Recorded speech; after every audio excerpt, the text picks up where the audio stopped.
Welcome to LOA Today. I'm Walt Thiessen. With me today is life coach and LOA teacher Joel Elston. This is your daily dose of happy. We are so happy you decided to join us today. And Joel, I have been doing a lot of practicing lately of what Abraham Hicks calls the art of allowing. Yes. I've been doing a lot of that lately. And Yes. good thing to do. It's a really good practice. I mean, we both know that, right? It's very powerful, very potent. It gives you all kinds of great stuff that happens. It's also a bit of a challenge. And one of the ways that I'm being challenged is in a rather small way right now is as we're starting this show, we're finally at the point in the spring where my cat's willing to be outside for fairly extended lengths of time. Problem is, I'm not sure when he's going to want to come in, and it could very well be while we're doing this. So I'm in the art of allowing him to be outside. But if you notice that I step away from the mic for a second, just carry on for about 30 seconds more because I'm just allowing him into the house. Absolutely. We'll have no problem with that. And along the same line of the art of allowing, there's a book that you encountered that is apparently a red hot book that has a different title, but it's also about allowing. It's just a different kind of allowing. Absolutely. And this book is by Mel Robbins, and the concept is, the title is the let them theory. And it very much is, it does sort of begin with the concept of the art of allowing. It gets into the why you allow people, and we're generally talking about grown-ups here. We're not necessarily talking about children. So if you know, not to be confused, children need guidance. You have a responsibility with kids. So we're talking about adults in general, but allowing people to do what they do and you let it go. Mel does a really good job. She's a very good speaker. She is also the author of the 5-second rule, which I'm a big fan of, talking about matching a lot of my beliefs with the law of action, the concept of that. So this one hit home, but just like what you were saying to begin with, The Art of Allowing by Abraham Hicks really explains by allowing things to happen, particularly things you don't want to happen to other people or whatever, thinking you're going to be able to control that. There's power in allowing people to do what people need to do, even if it's the absolute wrong decision. So she starts off the book by gives a great example of her son going to the prom. And when he's going to the prom, he's your normal, sounding like a 17, 18-year-old kid. They're going to the prom. She describes her daughter had the prom before him, where everything was laid out perfectly. The car was there, reservations for dinner, all that stuff. Well, the boy is like, yeah, we're just going to the prom. Last minute, I needed a suit. They didn't have reservations. They wanted to eat at a taco hut in their hometown. Would not hold all the kids. It was about to rain, and she was freaking out as all the kids gathered at the house, trying to make arrangements for them and tell them where they need to go. And finally, her daughter said, who was there watching this, saying, just let them do what they want to do. And he goes, but what if his shoes get ruined in the rain? That place doesn't have room for them. And just let them do it. And so finally, she let go of it and realized they're going to do it anyway. Everything she worried about happened exactly as she worried about it. He ruined his shoes in the rain. He thought it was funny. They ate outside of this taco shack, getting drenched. They go to the prom. They have a blast. And she realized she almost ruined it for everybody by trying to control everything.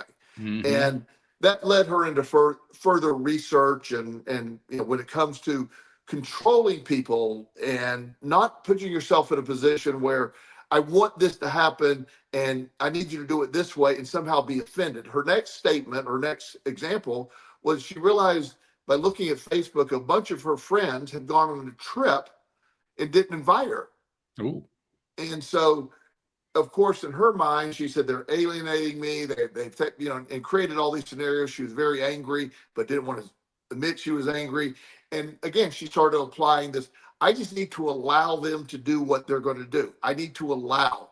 And it gets deeper and deeper and goes on many different directions. And it even addresses enabling people, doing stuff for people that they should be doing for themselves by you're actually debilitating them. Yeah. So I love the overall concept, and I want to focus, as you're saying, on the sort of the law of attraction side. When you allow others to do what others are going to do, you free yourself up to attract what you want. Instead of, in your life, you can only control the controllables in your life.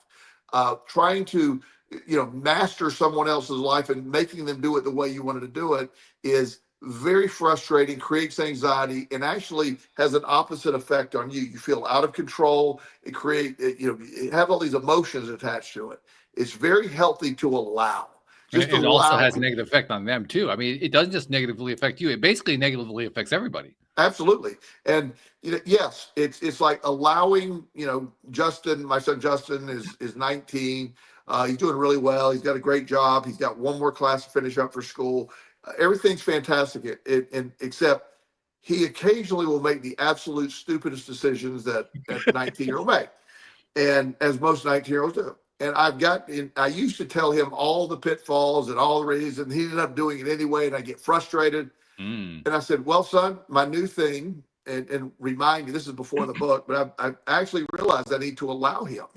When he was 16, I needed to control that more because of safety reasons and liability situations.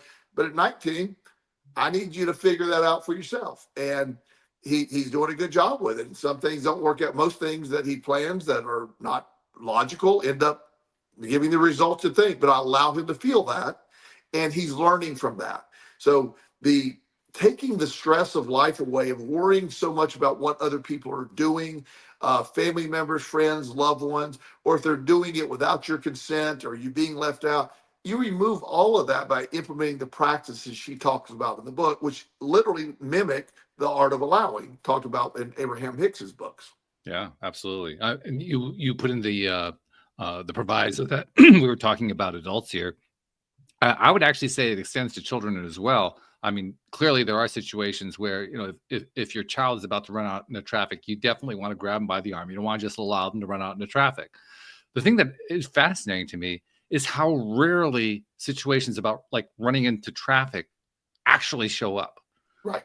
Most of the things that parents want to control kids on have nothing to do with running out into traffic or something equivalent to that. Most of it has to do with, I think the kid should learn this way. Yes. Well, and absolutely. And the stuff she was stressing, when I say leave out, you as a parent, you have responsibilities to your child's safety. You do, of course. So in safety issues and the other things that you certainly have to make decisions based on that. When a kid says, hey, I met this really nice man down at the mall and he wants to take me to the movies. You can't allow that to happen. No, that's like big warning flag there. Yeah. So there needs to be like, probably not a great idea. Right. So, but then you're right, but it works on a lesser degree by allowing them that. But the only caveat when you get to adulthood, allowing whatever, horrible decision. Yes, I know it's a horrible decision. It is a terrible decision. I'm not going to be able to stop them. So allow that, and either it works out and they just will do it again until it doesn't work out, or it doesn't work out and the consequences of the action maybe helps them realize that wasn't a good idea to begin with. And there are going to be some cases where it doesn't work out and they keep doing it the insane way. They just keep repeating the same behavior again and again and again. That was my plan. That was my course of action when I was young. I believe it's known as addiction, right? It is. I just, no matter what. But eventually, by being allowed to do it, and my parents, who had the best of intentions when I was going through my addiction, I would manipulate them and say, look, I have this problem. I got, make up whatever story. They would bail me out, and I would keep gambling over and over and over again. If they would have stopped their process of trying to control my recovery and said, let's let them feel which they ended up letting me feel the bottom, so to speak. And it was finally the moment that I said, I want to stop gambling, not because my parents want me to. I don't like being in jail. Yeah. The jail food is unbelievable. You can take my word for it. You need to go there. It is really bad food. Yeah, I'm not going to test that theory. Yeah. So, but that's sort of the idea that I needed to learn that way.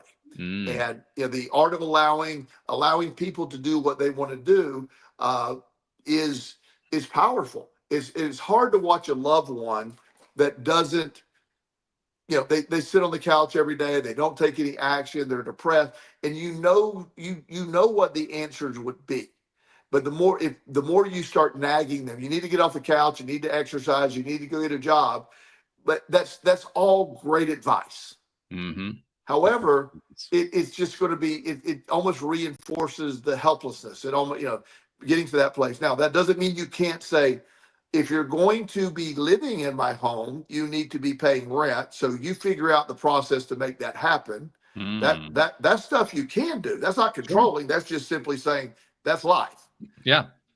But the idea that you're going to coax your wife or your husband into going to work out, if they want to do it, they'll do it.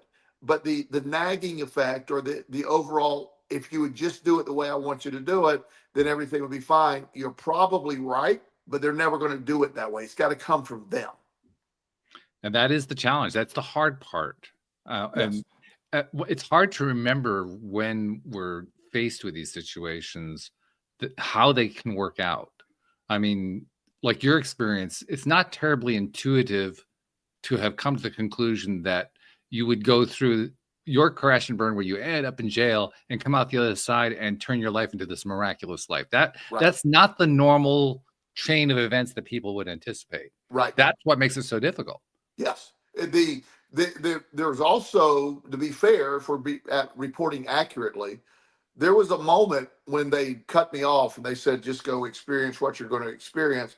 I literally considered taking my own life. It was such an overwhelming idea. So I'm not saying it's without risk. And I was at 50-50. I could have done it. I made a decision to go forward. So it's not without risk doing it. It is, again, wouldn't there be their fault if I had chosen that path. But my path at that point was, I had to come to it myself. And the support that they had offered, their version of support was, let's just keep paying everything off. When that ended, then my reality hit. And, I did my jail time. I got out of jail. I began paying everybody back and, started working, and, the story as it goes from there. But it was not as incredibly simple as it sounds when I'm describing it 30 years later. It was very difficult. The first year or two was not good at all. But I didn't quit. That's the main key. And, I earned that. I was allowed to go do it the way I wanted to do it. I needed a place to live, so I needed to work. There was no debate about that. I needed to work. Well, I said when we got started on the show that I had to allow my cat to do his thing. Of course, now he's ready to come in, so I'm going to go let him in the door. But while I'm letting him in the door, talk a little bit more about what the book itself goes into. Like we know what the general topic is, but can you share some of the stories, share some of the things that the book is actually telling us? Okay, certainly will. So as I was mentioning, she talks about various stories of examples in her life, particularly around feeling left out and seeing other people doing things. Looking at other people's homes and visiting one particular home that was so beautiful and so nice. And she was thinking to herself, this was when her and her husband were struggling, like, this is not fair. How come they have this life? And she was even described at one point crying because they had this idyllic life, or seemingly idyllic life. And somehow that was bothering her because of the comparison ratio that goes on in her brain, where we start saying, look what they have, life is unfair. And she goes on to point that, life really is unfair. That we're not going to argue that statement, but the comparison to other people, and you see that, you see how it affects your brain. You start to realize there's a jealousy component, and those are not things that are conducive to you moving forward. You place yourself in a victim mindset with that. And so in a victim mindset, all you can manifest is things that match victimhood. And, that's sort of, she's not using those words, I'm using those words, but she tells these stories that everybody, when she was ending up in the woe is me, life is not fair, she realized, I got to start taking action. I have to do something differently instead of allowing everyone else to trigger me emotionally. And the fact from that, when other people trigger you, they're not really triggering you. It's your perception of what they're doing that is triggering you. And that's what she was able to understand. So even the let them theory is, let them have their life. Let them do it. That has nothing to do with me. There's people and she also pointed, there's people in far worse shape than we are. And I'm not worried about them. I'm worried about me not having the life they have. So that makes a big difference when, those comparisons start to look, when you say, I look at other people. I have people all the time that say, you have this incredible life. You've gotten very lucky. I've heard that many times. And I always respond, yeah, I have gotten incredibly lucky. I am incredibly lucky. But they know that they don't know the entire story that led to this point. So, but I don't need to explain it to them. I just say, yeah, I am lucky. I believe that. I'm very lucky that I got to this place in a very non-traditional way. So the allowing, first of all, allow people to believe that want to believe. I'm not harmed by them believing I got lucky. I reinforce that with them. It's not allowing your emotions to. She used the word. She's talking about the concept a lot of times of stoicism. Stoic response is always. It's not what happens. It's how you respond to what happens. That's sort of stoicism in a quick nutshell. And applying that where you can control your reaction to things, and you can't control the things that are happening around you often, but your reaction will always remain in your control. You need to reframe it where, yeah, I can't control what's going on over there, but here's where my power exists in right now. How appropriate that, even though she wasn't naming it this way, what she was talking about in your words was the idea of victimhood, of being feeling like a victim. Because the reason I say that that's appropriate is that's one of the things we were talking about in the last episode. I do 2 episodes on Monday. The earlier episode, we were talking about the exact same thing, about what it's like to be in that victimhood mentality and how big of a challenge it is to climb out of it. Because I mean, well, victimhood and addiction, they kind of go together, right? I mean, they're like 2 sides of the same coin in a sense. Yes. And they trying to get rid of one without trying to get rid of the other is virtually impossible. You have to be willing to let them both go, and that's hard. Letting go of the whole thing, that's hard. Because again, that's all stored subconsciously, so any of that stuff is harder to change. Anything that's stored there is harder to change, right? As most things are. And further in the book, where she even starts talking about the different personality types, like avoidant personality, and how you can create scenarios. Like when you have an avoidant personality person with another avoidant personality, you're going to avoid the conversations. You're going to avoid the idea. So mentally, you get to a place like, well, you fill in the blanks for everybody else. And I've experienced that in relationships in the past where I'm not really avoidant, in the sense I like to talk about things, but when I try to talk about things, or there are situations where I'm like, okay, that's probably not best to talk about.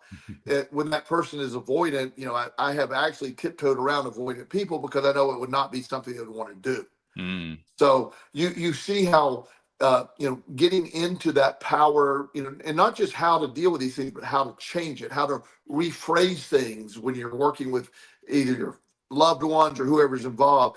But it's all about allowing first, and then being able to either live by example. For example, telling your kid or telling a person that you need to exercise. It's the healthiest thing you can do. When you're 35 pounds overweight and you're smoking cigarettes, that message doesn't get delivered. Not really, no.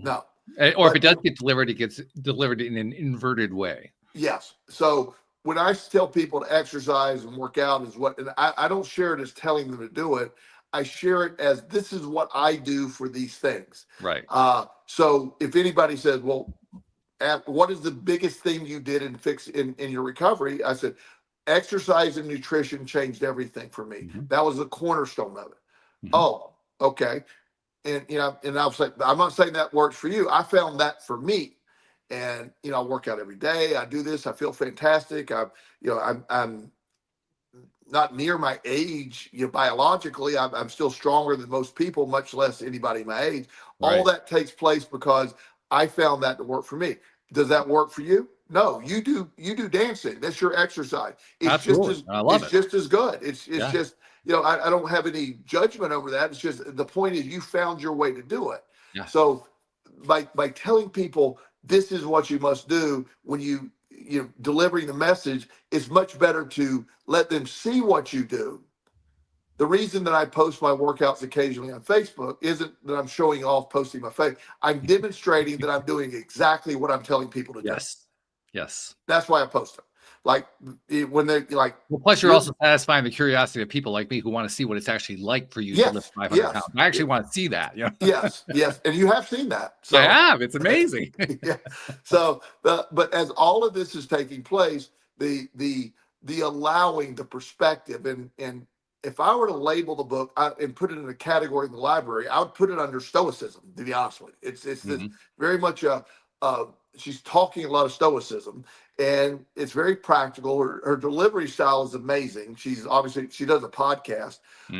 One of my comments on Facebook was, she is amazing, but I think she is all over the place. And I go, yeah, she is ADHD brain, I can tell, but she's really good with it. I'm all over the place, so I can relate to that. Yeah, sure. But I really recommend this book because it hits on so many things more than just the art of allowing. It gets into, how this happens in relationships, expectations, the disappointments of, what you're expecting. And it gets much further. What was fascinating to me, it went much deeper than I thought it was going to go. I have an example. Are you familiar with the book, The Power of Now? Yeah. Okay. Eckhart Tolle. I love that guy. But you know what the book is? It's the title. Pretty much. No, it is the title. It is 300 pages of The Power of Now.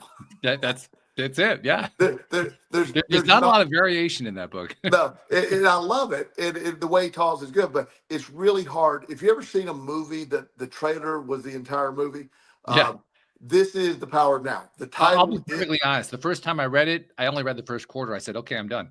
You didn't even need to open the book because you were not miss anything. Yeah, and it's a fantastic book. I love this guy. So this isn't being critical of him. Yeah. But so when I read this, I thought it was going to be mainly on that, but it gets much deeper, which I really admire. It gets into, it really goes further. She's not a psychiatrist, psychologist. She just is sharing her experiences of what works. She obviously does a lot of research as well. She backs herself up with studies and science and look at that. So highly recommend the book. But I love the energy that the whole mindset brings, and it's selling like crazy. I've been, I give out the secret a lot. I bought 100 copies of these and gave them out. Then I don't ever do that with a new book, but I did that with this. I mean, as far as I know, the secret is the only one that you've done that with. This is the only kind of one. New behavior. I don't know how many of those I give it out, but it's thousands at this point. But I really gave it to family members. Some of my clients, I knew they would relate to it. One of my younger 15-year-old clients asked me if he could have it. He was in the office. I didn't think to give it to him, and I said, well, just tell me, do you relate to this? You're 15. Can you see all this? And he said, he literally, before I said anything, he said, this is the art of allowing.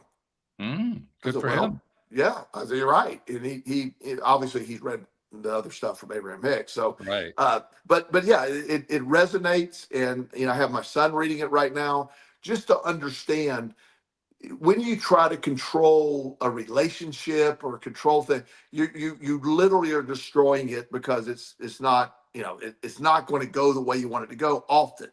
When you allow things to unfold and you find a way to communicate about this, and doesn't mean you can't express concern or doubt or whatever, but just getting frustrated because the other person isn't listening to you it's redundant to you, and it creates what I just call the circular way of thinking, where you develop resentment. And once you get resentment and disdain, that's another level. That's when things start to really fall apart in relationships. I'm actually, I haven't read the book yet, but I admire what she's done, because based on what you're describing, it sounds like she's taken this very important and very basic concept, art of allowing, and telling it in terms of how much she has struggled to apply it in her own life, and yet showing how she actually made progress in doing so at the same time. And she has several. I can see why that would be a very popular book. It is, because she does. One of the things I like about how she does, she's a good speaker. She's had a lot of depression and anxiety, and so everything it's sort of the same concept with me. While I have a ridiculous amount of degrees and certifications and all that silliness. My real experience comes from my life, what Right. worked for me. That the other stuff is when I started out, I need a lot of certifications, and it doesn't mean it's not helpful somewhat, but they don't mean anything. My life experience is what people relate to. Right. And she's doing the same thing. I'm a train wreck. I need to work around this. She's become wildly successful. She's just probably the most popular speaker right now. Her podcast is like number 1 or number 2. So she's really on point. But everything this is what happened in my life. Here's how I applied it. And boom, that's an amazing, amazing delivery. People like that because it's something you can relate to. As I mentioned earlier, I had a guest on today. We were talking, among other things, about victimhood and specifically how that plays into the various processes and experiences that we go through as we're trying to navigate our lives and trying to figure out how to get past our own stuff. That's really what this particular book is about. It's trying to get past your own stuff. Yes. And it's her story of how she tried to get past her own stuff. After we were done recording today, the guest and I, Anne-Marie had to leave because it was pretty late where she is. So she left, and the guest and I were just chatting. And she actually was asking me for some advice because she's going through some stuff similar to what I went through when I first started the podcast. And so I was just, sharing some of my stuff. And I realized I had no idea what I was going to say to her. I mean, I'm not a professional coach, so it's not something I do regularly. But it was actually fairly easy. Because what I realized was that all I had to do was show her what I know works for me. Yep. And I even told her, this is just what works for me. I can't promise it's going to work for you. This is just what works. And I literally focused on one thing. Where's your vibration? Yep. I just explained the whole concept of vibration: high vibration, feeling good; low vibration, feeling bad. Try to find the high vibe stuff. Stay with that. More and more stuff comes your way. I basically laid that whole pattern out for her, and she grasped it. She got it. Sure. In the process of having that conversation with her, what I realized was happening is that I was finding a way to share with her something that I knew worked without being tied to whether or not she was going to apply it. Yes. I mean, that's kind of what this author is doing. She's talking about how to be who I am, stay true to who I am, without feeling like I have to make it happen in someone else's life.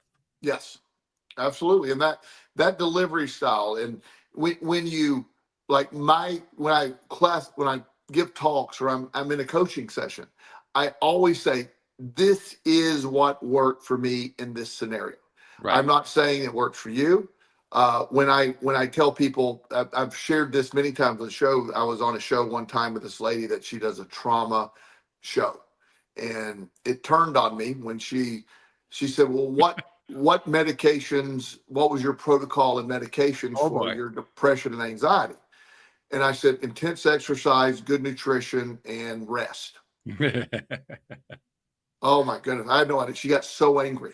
And she said, oh, no, you didn't have real depression. I go, yeah, I think it did. It felt pretty real to me. Well, you didn't have real depression because that doesn't work. And I go, I'm not saying it works for you. I'm saying you literally asked me the question, what did I do?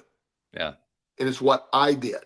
So if you were to tell me that, I have people all the time that believe and tell me that crystals have healed them, I believe them and accept that crystals have healed them because I know that they did. Because not that the crystals did, their belief in the crystals did, but nonetheless, they still got to the same place. But she was actually offended that I wasn't going to get on board. She said, I tried multiple medications. They had, when I say no effect, I wasn't convinced there was anything in them. They didn't do anything. I'm like, these things are silly. That I didn't make me happy, didn't make me sad, didn't change anything. But exercise, mindset, meditation, all those things, I found a way to reprogram my subconscious brain, and I am not depressed or anxious anymore. I don't experience those things. If I do start to feel sad or anxious, I have remedies that include exercise, the stuff that I do. So a lot of people will get stuck on when they're coaching or giving advice, they're expecting the other person to totally buy into their concept. And I just suggest, here's what works for me. If it doesn't work for you, I have 1,000 other protocols, but I'm starting with what worked for me. And by the way, what you were also doing, I'm not sure that you really intended to do it, but you were doing it, was you were doing the let them. Yeah. I mean, you weren't going to try to talk her out of it. No. You had no intention of talking her out of her. I mean, you certainly didn't necessarily agree with what she was doing, but if she wanted to go down that path, fine. She was free to go down. That's the way you looked at it. You were just sharing what your belief was, and that was it. And that's absolutely the fact, because she, she's a very nice lady and she's very dedicated to what she does. But I did not mention this to her because I was, she was already really mad at me. Yeah. But I'm like, well, in a lot of ways, you have created a scenario, because she said, my trauma will never be healed. Oh, boy. And I said, I'm sorry to hear that. And, yeah. I wanted to say, well, you have created this victim mindset that says your trauma will never be healed. And the reality is your trauma will never be healed, not because it's not something that could heal. It's because you believe it'll never be healed. This is part of you until you decide it's not going to be. Which she probably did not take very well at all. I did not say that, actually. I'm just saying that's what I wanted to say. Oh, you did? Oh, good for you. Yeah. Yeah, because she would have, she ended up just dropping from the show anyway because she got so mad. But okay, yeah. Yeah, but and she apologized to her audience for having whatever she called me, a victim blamer or something. I think she called me. Yeah. So I just but and as you can imagine, I was upset for 3 seconds. Time. No, I didn't care. I figured 3 seconds just to be polite. Yeah. I was like, oh, that was weird. I was really sort of not upset, but I was like, okay, that was 30 minutes of my life that I'll never get back. Yeah, that's what you were really upset about. Yeah. And so, but nonetheless, it's not to make fun of her. She's a very nice lady. She has her sin, but there's some people that get so entrenched in that they can't let go. And that's where that victimhood is such a dangerous place. What a horror. I had a period of time of the victim mindset, and it's miserable. It is, of all the things I've gone through, it is the worst mindset I've ever been in. It's helpless. You keep waiting for somebody to come save you. You keep waiting. But if people would do this different, none of this is my fault. I shouldn't have gone through this. Does anybody? And that is so debilitating. That's my most disliked version of myself of all time. And when you're in the midst of it, because I've been in that one too. I've been in that same mindset. When you're in the middle of it, you don't realize how debilitating it is. Oh, no. That's like the last thought that comes to your mind. Absolutely. And that's sort of the key when you realize that life is amazing, or it's not. And most of it depends on your perspective of it to determine which one. And so the belief that when you label yourself a victim and live in a victim mindset, you give up really any hope of changing. You're waiting for a scenario to change that's not going to change. When you understand it is my job to pull myself out of this, doesn't mean you can't seek help, because it doesn't mean you can't get the right support. But if you keep waiting for somebody to swoop in or change their behavior to make your life better, then you're stuck. I've had a client last week said, he broke up with his longtime girlfriend, and he's, if she would just get back with me, my life would be perfect. Oh boy. And I said, well, first of all, it wasn't perfect when you were with her, to be fair. And second, blunt message, she's pretty clear she's not coming back. So if your world's depending on that, doesn't mean you don't grieve it. I'm not saying, I know how horrible those things are, but at the end of the day, you're going to have to get to a point where you pull yourself up and let's start moving forward. It's astonishing how often men and women, male and female, will get into that mindset of trying to figure out. You especially find it on law of attraction groups and so forth. How can I attract my ex back? Yeah, it's incredible how often you see that kind of thing. And each time I see it, that's where I have to do the let them. Yeah. Because I so much want to jump in and say that's a really bad idea. One of the things that I dealt with a guy last week, and he's very good friends with this lady, and he wants to be with her. He wants to be with her emotionally and all that. And he said, how do I manifest? And she's been very clear to him that absolutely no circumstance at all are they going to be, they're friends. He said, so how can I manifest her to me? And I said, she told you no, so you can't. You can, what you can do with this is find the essence of the relationship and attract that. You're not going to get her, but now that you're open to that idea, so what qualities in her do you like the most? Those kind of questions. And you can manifest that, but you can't manifest her. And as long as you believe that she is the only answer there, you're going to be miserable. One of the most fascinating things from my perspective was when I first encountered somebody who was not only very well versed in law of attraction theory. This person, she was also an expert, particularly in the Neville Goddard side, and was I think I'd say a rabid promoter of Neville Goddard's teachings. Yes. And Goddard actually includes some phrasing in one of his books where it makes it sound like you can manifest somebody back against their will. Now, he doesn't actually say that. And you have to kind of interpret it in order to get that conclusion. But it's not too hard to draw that interpretation. It's not really what he's saying. He was actually saying something else. But you can kind of draw that interpretation. And this woman was not only saying that, yes, you can manifest somebody back, even against their will, but that she had done it. Yes. And I was really interested in that. And it was a difficult conversation to have, not because I was finding it challenging, but because it was hard to get her to tell the story completely. She wouldn't give me all the details. But after a while, I was able to get some of the details out of her. And what emerged was that the relationship that she did have with this guy was a very manipulative relationship in all ways. So what she had managed to do was to get him back into a manipulative relationship after he had escaped a manipulative relationship. Yes. And so she interpreted that as, well, I attracted him back against his will. Yeah, I mean, and that's one of the problems, because when you have I have historically been in situations where I had sort of attraction to another person, but it was not a possibility. And there's a moment of like, what could I do to convince her of that versus what is the essence of what she brings to the table? Let me find that, because what am I liking about, what is so attractive about this one individual that makes it happen? And so when, Mike Dooley says that, he talks really well about this topic on a different sort of analogy. He was talking about a little boy that had a bicycle and saw a bicycle he wanted to belong to his best friend.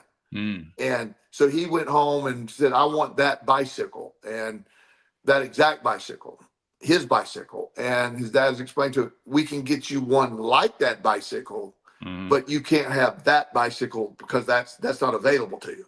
And he was one of the first ones that I heard in law of attraction sort of really delineate between, no, you can get the theory or the essence or the idea, but you can't have, if you go on my house down Anna Maria Island, people have done this. So I have my house down there.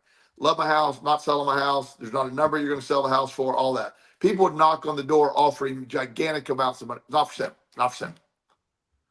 If they understood there's more value to that house, it's not a money thing for me at that point. Right. There's emotionality to that house. So the idea that I'm not going to sell that house, it doesn't matter. And they had no chance of getting that from me. However, there's a house literally almost identical to mine right next door that went for sale. He could have bought that, but he was not going to buy my house. Yeah. This is where it gets really interesting to see what lengths people will do in order to continue along the track they've been on all along. The story of the young woman I told about who was determined that she was able to attract somebody back, an ex, back into a relationship against that person's will. I mean, she basically got what she wanted, at least in theory. And all I could think was, well, they have a very manipulative relationship. It was very clear to me there was no actual depth of relationship going on. It was all about game playing, basically. They were playing games. It was like, power struggles and all that kind of stuff. A lot of codependency, a lot of codependency, yeah, all that kind of thing. And I thought, wow, she attracted exactly what she wanted. She wanted a highly codependent, highly controlling relationship. Well, and in that case, she did get exactly what she wanted. However, it's the unhealthy nature of it that allowed it to be, Well, because that's they're just it. There's entirely, a price yeah, tag. There's yeah, a huge price tag there. yeah. And so, the idea that she thought she did that, and she did She to did. some degree, Yeah. but she didn't long term, you know? Yeah. Long term, she set herself up. Yeah, that she set herself up for misery Yeah. eventually, Oh, yeah. and she's got to deal with that. But again, let her do it. Let her do it. And as long as she believes she literally did that. But when somebody tells you, and this is when they say there's no chance and this is done, you need to believe them, because Mhm. it is so hard to live a life when you keep thinking, if she just heard me one more time, maybe I didn't say the right thing, or vice versa, men and women, it doesn't matter which one.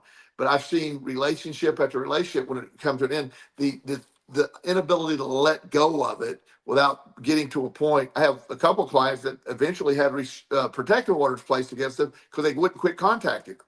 Wow. Yeah. Yeah. Mhm. And Yeah. so you have to be in a place of attraction. And one of the things that this book hits home with is, she's not a law of attraction specialist per se, Right. but obviously her stuff has a lot of that intention in there. It's It like, does. Yeah. she doesn't name it, but she certainly, because when this action happens, you're feeling this way, you'll attract more of that. And she went from basically being bankrupt. They had a bunch of restaurants they lost, and Mhm. she couldn't get out of bed. She got all these things, and she had to get remedies for all this. And she readily admits that my controlling nature with my kids really screwed up my kids. They're in therapy now. And so what people relate to her about is, she's a real life person. She Yes. doesn't mind sharing her flaws. One of the things that I think is helpful in my practice is I openly share all of it, good, bad, Mhm. ugly. I don't, if I mess up, I readily admit I mess up. I tell about my past. I'm not proud of my past, but I also have come to a point knowing all that happened. I'm not going to hide behind it. I'm not going to Mhm. try to sugarcoat it. Right. And she does that as well, which makes it a much more attractive. When you see a flawed character do well, you root Yes. for the flawed character. You do. Yeah. Yeah. Because what she's really doing is showing you how she grew, and thereby providing a model if you're in a similar situation, so that you can believe, well, if she can do it, I can Yes. do it too. Yes. And that's what you do with your clients. You basically show them, I did it. Yeah. And so that allows them to draw the conclusion, well, if Joel did it, I guess I can do it too. Yeah. Well, one of the things that's happening coming up soon, and I'll let you know. We might even do a show on this. Um, Early in my practice, I don't know exactly when, but I started in 2012 in my private practice. So shortly after I started, um, this lady contacts me, and she had gotten my name from somebody. I was just brand new. I didn't have much stuff going on at the time, but I was Mhm. seeing some clients, but it was in the process of building. And her son, who they're from a very well-to-do family, very well-known local family, uh, and they were. He got busted selling a bunch of pot. He was like the head pot dealer in Richmond at the time. I mean, Oh, okay. he was selling a bunch of pot, and he had fortunately was able to work out a deal where he had to do 4 months in sort of a treatment program, and he got out on probation. And his parents were like, "We got to get him in to see somebody." Mhm. And he doesn't like traditional therapists. He thinks they're terrible. So they Uh-huh. ran across Okay. my name. And so they came in and they interviewed with me. They spoke with me. They said, you know, because one of the things he asked, and he said, "We need you to see somebody when you get out." He said, "Mom, that doesn't work for me." And he said, "If you find somebody that screwed up as bad as me and turned their life around, I will see them." And so they did, and it was me. So where this story gets better is, his name is Tucker. Uh, he is, we obviously aren't clients anymore. It's been years ago. He's starting his own life coaching practice. Wow, Uh, good for him. Him and his mom, his family are part of a documentary about addiction and the way you Oh. respond as a family. It literally blossomed into a whole nother thing. So the idea that the generational effects of our healing, like Mel Robbins is doing, this Right. is affecting people now and then going forward. When you, whoever, Walt or any of our audience, when you learn that you can assist people by not telling them what to do, by giving examples of what worked for you or what you're doing, that, you know, if you're somebody who has great wealth that told you how they got great, get a pen out, because that's how you want to learn that. Somebody that's indigent and, you know, living in you know, in not great conditions, giving you wealth advice is not really exciting. Mm-hmm. You know, Mm-hmm. so, you know, you do that. You surround yourself and with people that have done it, people that have gone deep, they found it, they become successful. You know, I don't know if you've noticed, but last week or so has been a little iffy in the stock market in our country in general. I don't know if I you heard a noticed. few things. Yeah. Yeah, Mm-hmm. yeah. So I'm not going to share the number that my portfolio is down today. I'm not. It's embarrassing. However, it doesn't matter. Mm. I'm going to allow that to happen because that's not my only. What can I control? It's too late to sell, so just hang out. Yeah. I had a conversation with a woman just the other day in which we were joking about how people's 401ks are now 201ks. Yeah, yeah. In fact, mine would now be a 101k. Yeah, that you know, which that makes it such a Justin. So that makes it so frustrating that my son just tried to walk in, he walked down. I don't know what that was about. You know, so the premise that we're looking at is no matter what happens, you're going to be okay as long as you don't allow the negativity of that to go down. The stock market going down, it's not pleasant, but nonetheless, I can't control that. What I can control is continue to make money, could shift my investing strategy. I don't have any money going in the market right now. I have it going in savings, and we'll see what happens. But I know I'll be okay. But my perspective is the main thing that dictates that. Yes. Yes. You And know? the big challenge is can you maintain your perspective during the downtime, which is what you're experiencing right now. Yes. And I'm sure you will because you're good at it. Yeah.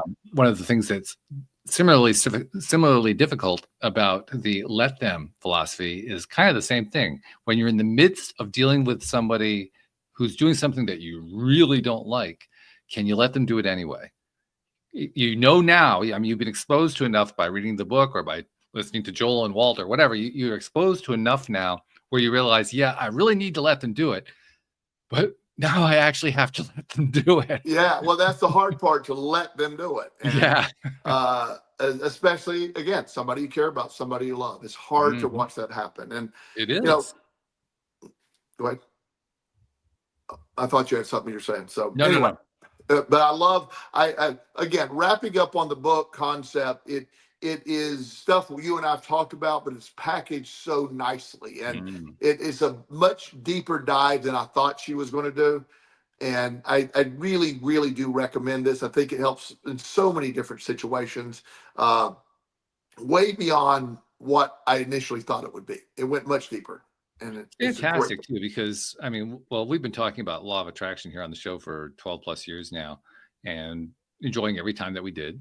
And sometimes we go right on the topic. Sometimes we go flying off on a tangent or down a rabbit hole. And then we always find a way to come back. But the bottom line is anytime that we add something new that is basically talking about the same thing we've always talked about, it helps refocus. It helps us to give more attention to it. And it also helps to deepen our understanding. I mean, I think we could both pretty much define and discuss law of attraction in 5 minutes, but we've spent years doing it. Yes. Because it's just so worthwhile to just keep doing dive after dive after dive on it. Well, and what is, it's the most simple thing. We've talked about it far more than was necessary. But I think the idea of when you really break it down, here's a perfect example. I posted this on Facebook. You commented on it. This is a lacrosse ball. Yes, yes. So last week, you know, I after a heavy day of weightlifting, my right shoulder and back was just really stiff. And I've recently moved, and I threw most of my other stuff away and bought new stuff. So apparently in the move, I have 4 or 5 lacrosse balls. What I do with them is lay on the ground, and I roll on them over the sore spot. It's really good about it's like a loosening massage. up. Yeah, a massage. And so I noted that day when I woke up, I had to go do some stuff, and I went to the gym, and on my list was to go to the store and pick up a lacrosse ball. Mm-hmm. Benign events. When I pulled up to my after workout meal, which is normally Chipotle, by the way, it's a perfect place for after workout meals. Okay. And I opened my door and I literally laughed because this lacrosse ball was by my feet. I love it. It's such a random thing that is so specific. I couldn't ignore it. It's, there's nobody believes this stuff more than I do. I implement it all the time. But to be so specific by my foot when I just opened the door, right? How was that possible? Yeah. Except through the law of attraction. I didn't even think these things cost what, $1 or $5, whatever. They cost nothing. And so I wasn't even trying to manifest it. Just by merely thinking about something and being in the vibration that I remain, it just showed up. Yeah. And how rare a thing to show up. I mean, I can't even tell you the last time I saw a lacrosse ball. Yeah. I mean, yeah, especially in the parking lot of Chipotle. I mean, it's just, it's like, what are the odds of all that taking place at that moment? And it to me, when these things happen, obviously I got a lacrosse ball, so I needed that for my back. So but there you go. Beyond that, it just reinforces with me that you can get so in tune with this concept that it's so simple. But there never was a, universe, bring me a lacrosse ball. I'm just going to go buy a lacrosse ball. I need a lacrosse ball. All it heard was, you need a lacrosse ball. Here's your lacrosse ball, Joel. Thank you. Yeah. It delivered. And the reason I'm so excited about that, because it is so insanely specific. I have, in my lifetime, have never seen a rogue lacrosse ball in a Chipotle parking lot. Or any party. I'm struggling to think, have I ever seen a rogue lacrosse ball anywhere? Yeah, it's just not the thing you normally just see lying around in the parking lot. Not really, no. Yeah. So yeah, but this is basically, we're kind of down a rabbit hole, but this is a reinforcement about why it's so good to read a book like this one. Yes, absolutely. Because this Let Them book it's basically a way to just reset our mindset on the basics of how we get what we want in life. And it's useful to do that because we live in this crazy existence. It's a 3D high contrast existence, all kinds of crazy stuff going on. Sometimes it's good to just kind of refocus on what the basics are so you can remember what they were. Yes. Because we forget. Yes. And because we forget, we don't always, follow the best way to get what we want. And that's completely it. That's the whole concept right there. When you're able to see it the way we have gotten to see it for the most part, you have access to stuff that is incredibly simple, incredibly easy. You were talking about the Facebook groups that argue about law of attraction. Yeah. It's never anything to argue about. I might have a differing view. Sometimes I might have a differing point of view than some other law of attraction practitioners. We've shared those views before, but at the end of the day, our concepts are the same. It's really minor differences in how you see things. I just know what literally works for me. And because I believe it's necessary to work for me that way, that's the way it works for me. The way you do it, it works for you. I'm fine with that, even if it differs from what I believe. Yeah. Yeah. That's Let Them. Let them. And there's also a part of the book where she gets into the let you theory. Let you. Oh, I'm glad that she does that. Yes. And so when you're talking about all this, it sounds like she's saying you don't care about anything. You don't worry about anything. No, she's like, here's some things you can say, let you. Here's the areas where you can. A loved one is, not feeling well. Instead of telling what to do, say, hey, can I pick you up today? Can I go out? Can we go out for a dinner? Can I do just there's things you can do that aren't intrusive and controlling, but there's things you can do. And I think that's really big. It's really big to understand that. Yeah. I mean, every time that we reinforce the basics of this, because there are a very limited number of basics associated with this basic theory, because it is a very basic theory. Yes. But every time that we reinforce them, not only do we revisit them, but we revibrate to them. Yes. And that's something that I think we all kind of underestimate the power of. I mean, because, well, Joel, you and I already know the concept. We've talked about it so many times. Yes. So why do I need to revisit it? Well, I need to revisit it because it's a great vibrational place to be. And when I'm vibrating in that space consistently and consciously, more and more good things happen. That's why it's so good to revisit. That's why it's great to revisit. That's why I'm glad my lacrosse ball showed up. That's right. Because again, it's to me, all this is a reminder of the power of all this. Yes. That's something that if you can see it in your mind, you can hold it in your hand. The great Brock, who said that? Oh my gosh. One of the great guys, Bob Proctor did say that. Bob Proctor, I think, yeah. Yeah. Mm-hmm. If you can see it in your mind, you can hold it in your hand. And that, the mindset of that is it's literally obvious. You saw it in my mind. Now I envisioned going and paying for it, but I didn't need to do that. It just showed up in my hand, so to speak. Yeah. Well, thank you for the reminder of what it takes to make stuff show up on our hands, because that's a wonderful reminder to have. And thank you to Mel Robbins for reminding us in her way of how all that stuff happens. What do you think? Did we do justice to the topic?